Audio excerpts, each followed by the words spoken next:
Pagsalpok ng kotse sa truck sa Mabalacat City sa pulsa video. 3 naman ang patay. Balitang hatid ni Glam Caligdan Dizon.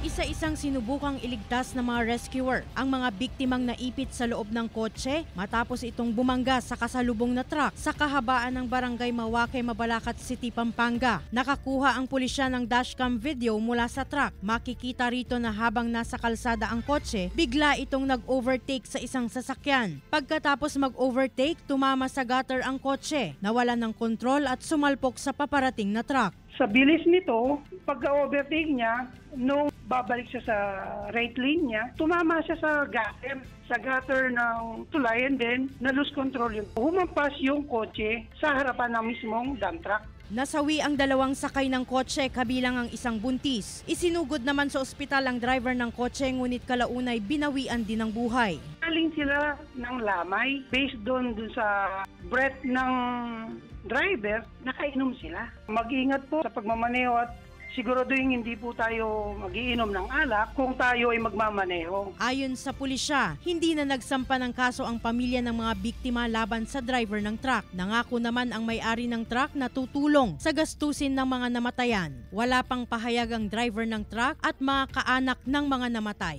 Glam Caligdan Dizon, 1 North Central Luzon.